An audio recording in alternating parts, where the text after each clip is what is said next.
Infodérie Télécom, nouvelle chronique qui vous est présentée ce matin. François Garceau qui est avec nous. Bonjour François. Bonjour, Ça va bien? ça va très bien. Alors, c'est une chronique un peu spéciale, mais on se donne comme mission, en fait, de renseigner les gens. C'est toujours l'objectif d'une chronique. Oui. Mais là, on veut essayer, en plus, de leur faire comprendre la technologie un petit peu plus. Bien, le but principal de la chronique, en réalité, c'est de démystifier, d'informer et d'aider le plus le public à comprendre, justement, le câble analogique, le câble numérique, la nouvelle technologie des télévisions, comment brancher leur téléviseur, comment apprivoiser leur salon, en réalité. Parce qu'on se rend compte que beaucoup de clients veulent les nouveautés, veulent avoir ce qu'il y a de mieux, mais ne comprennent pas au maximum la technologie, puis n'optimisent pas tout leur équipement qu'ils ont dans le salon.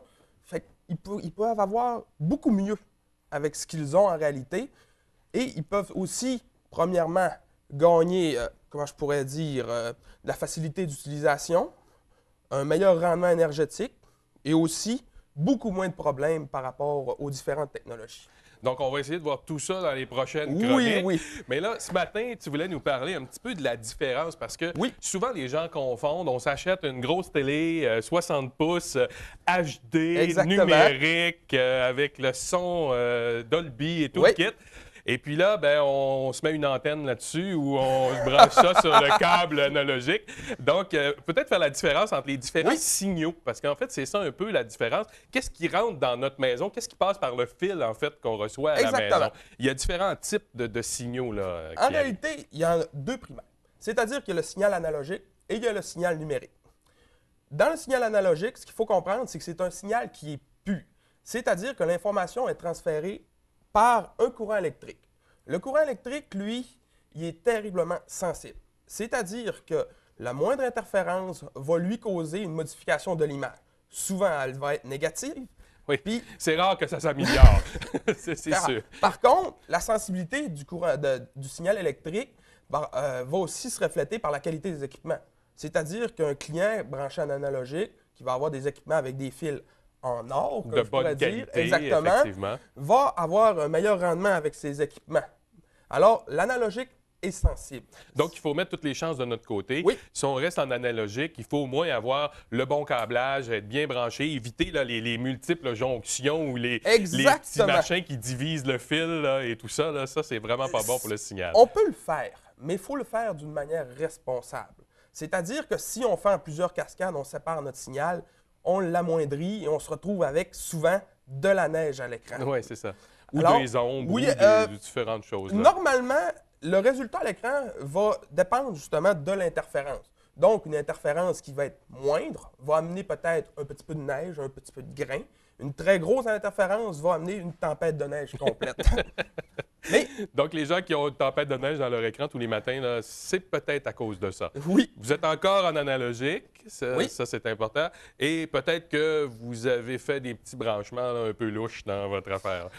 Évitez surtout les connecteurs qui ne se vissent pas après les téléviseurs. Souvent, ce qu'on appelle en anglicisme des quick plugs.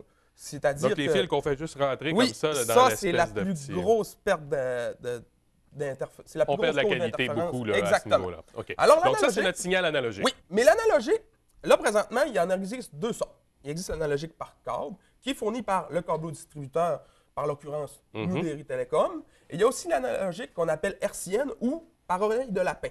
Donc, ça, il y en a encore. On a encore des signaux qui peuvent être captés par l'antenne. Oui. Par contre, ce qu'il faut comprendre, c'est que le gouvernement parle de retirer ces signaux-là pour faire de la place aux signaux cellulaires. Les États-Unis l'ont fait en 2009. Nous, on va suivre en 2011 au courant de l'année. Ça ne veut pas dire que l'analogique va disparaître du câbleau-distributeur. Parce que nous sommes maîtres de ce que nous voulons diffuser. Alors, nous décidons de continuer à fournir l'analogique. Mais on ne sera plus, les diffuseurs seront plus obligés, entre autres, ou de fournir un signal par antenne. Là, en réalité, c'est le gouvernement qui le fournit et il faut qu'il fasse de la place. C'est-à-dire... oui, parce qu'on donne des espaces dans les bandes passantes, c'est ça. L'analogique a des points forts, a des points faibles.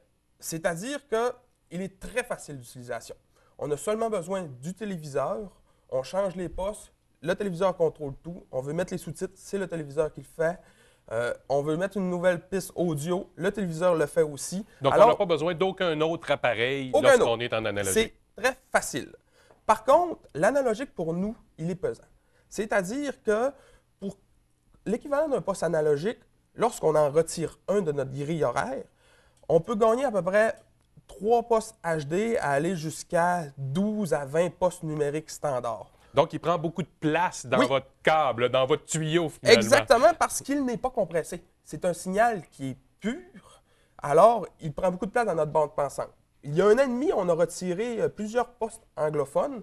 On a fait ça justement pour pouvoir gagner de la place. On a été capable de gagner une dizaine de postes HD et une autre dizaine de postes numériques grâce à ça. Alors, c'est une stratégie qui est quand même payante, tout en gardant quand même l'analogique pour les clients qui veulent rester assez simple et conventionnel. On a bien compris c'était quoi le signal analogique. Oui. Si on va avoir le temps de se rendre au bout du numérique, on va changer. Donc, depuis quelques années, le signal numérique a pris beaucoup plus de place dans le marché. Là. Oui, le signal numérique, il y en existe encore 2 sortes comme l'analogique. Il existe celui-là par câble, c'est-à-dire celui que nous fournissons à nos clients, qui se propage par la fibre optique au travers de nos poteaux. Il existe aussi celui par coupole qu'on peut avoir en s'installant une coupole. Une antenne parabolique. Là, exactement. Le principal avantage par câble, c'est-à-dire qu'il y a la fiabilité absolue. Le signal est acheminé par le fil qui rentre dans votre maison. Alors, il est à l'épreuve des intempéries. Il est robuste. Avant que vous perdiez de l'image ou que vous ayez de la neige, il va falloir qu'il y ait beaucoup d'interférences et beaucoup de problèmes. Oui, parce qu'il faut savoir que la neige n'apparaît pas vraiment dans le signal numérique. On va avoir des petits trous noirs ou des petites coupures, si jamais il y a interférence. Le jargon du métier, on appelle ça de la mosaïque. Okay. C'est-à-dire, quand on écoute un DVD et que le DVD est sale, ça fait des petits carrés à l'écran. Alors, ça fait ce qu'on appelle la mosaïque, mais avec le numérique, on a beaucoup ce qu'on appelle le tout ou rien. C'est-à-dire, soit le signal est bon et vous avez une belle image, soit le signal n'est pas assez fort et l'image n'est pas assez belle. Tandis que quand on compare avec la coupole, le principal avantage, c'est que vous pouvez être branché n'importe où. C'est-à-dire... on n'a pas besoin de fil. Oui, exactement. Vous êtes au chalet, vous pouvez avoir C'était comme l'antenne à l'époque du signal analogique, finalement. Par contre, le point faible, c'est qu'on est au dépens des intempéries. C'est-à-dire que si vous avez une tempête de neige, vous risquez de perdre votre signal. Vous risquez d'avoir une tempête de neige dans votre écran également. Non, il n'y a pas de neige. Oui, effectivement, c'est le même principe, c'est un signal numérique. C'est ça. On n'aura rien donc, dans ce cas. Exactement. Le numérique, par contre, n'est pas aussi facile d'emploi que l'analogique. Je ne veux pas vous faire peur, c'est-à-dire que vous devez avoir une machine qui décode le signal. Souvent, on vous vend ou on vous loue un terminal numérique. Et la principale difficulté, c'est le concept qu'il faut utiliser la machine plutôt que le téléviseur. Car le contrôle des chaînes, la grille horaire à l'écran, c'est le terminal numérique qui le fournit et ce n'est plus la télévision. La télévision devient comme un moniteur. Exactement comme un ordinateur, finalement. Ben, le terminal numérique est un ordinateur. Voilà.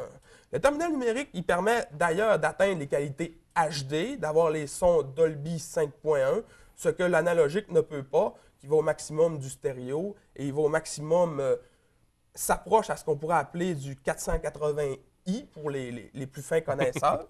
Donc, si on veut, là, quand on va acheter, parce que là, c'est la mode, évidemment, tout le monde change son téléviseur, tout le monde a des écrans plats, tout le monde achète du 1080p, tout le monde achète le maximum de qualité possible. Mais si on n'a pas le signal numérique HD avec le décodeur numérique HD, ça ne sert à rien, finalement. Ça prend le câble HD aussi. Ça prend tout le système au complet. Oui. Les gens doivent être au courant que, de plus, les postes HD, ce n'est pas les mêmes que les postes numériques standards. Je vous donne un exemple. Nous, à Ville-de-la-Baie, Radio-Canada, c'est le 103 en numérique. En HD, ça devient le 703. Et sur ces émissions-là, ce n'est pas toutes les émissions qui vont être HD. Si on écoute des reprises des années 1980, exactement. Les diffuseurs vont souvent améliorer la qualité de l'image, mais ça n'arrivera pas à se comparer avec les émissions qui sont récentes, qui ont été enregistrées en HD. Et on n'aura pas non plus le format 16:9, en fait, qui est le nouveau format large là, des émissions. C'est le format CinemaScope ce qu'on avait, là. Maintenant, c'est rendu la norme. Les télévisions sont rendues rectangulaires plutôt que carrées. Oui, c'est ça. D'ailleurs, les diffuseurs, maintenant, enregistrent avec ce format-là. Donc, lorsqu'on écoute l'analogique, et que les diffuseurs transfèrent leur format 16:9 en 4:3, la télévision carrée, on se retrouve avec des bandes noires en bas et en haut. Et ça, nous, on n'a aucun contrôle là-dessus. Ce sont vraiment les diffuseurs. C'est l'impact de transférer le signal numérique en signal analogique pour nos TV de base. Parce qu'il y a eu plusieurs transformations au fil du temps. Oui. Bon, le format lui-même, on le disait, les télés maintenant sont rectangles au lieu d'être Oui. carrés.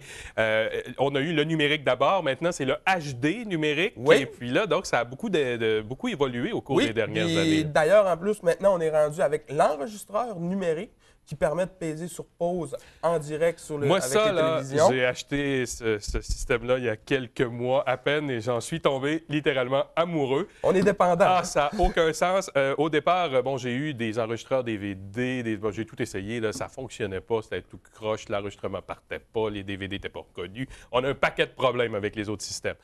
Enregistreur numérique, on pèse sur un bouton, c'est réglé, Oui, on n'en parle c'est plus. très C'est intuitif. vraiment très pratique, très rapide. Oui, la plupart, en réalité, c'est le plus gros vendeur. On aura l'occasion peut-être de faire une chronique spécialement Oui, ben, sur l'enregistreur numérique. Là. En réalité, au cours des prochaines semaines, on va vraiment axer sur différents facettes du numérique. C'est-à-dire que la semaine prochaine, on va parler de l'utilisation du terminal.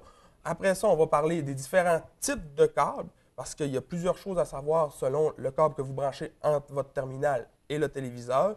L'utilisation, la grille horaire, l'allocation de films par télévision à la carte, les enregistrements et ainsi de suite. Donc, beaucoup de sujets, Oui. beaucoup de pain sur la planche. François, merci beaucoup. Merci d'être venu nous voir ce matin. Ça fait plaisir. La semaine prochaine, on essaie de comprendre comment notre terminal numérique fonctionne. Vous serez avec nous. Merci beaucoup encore.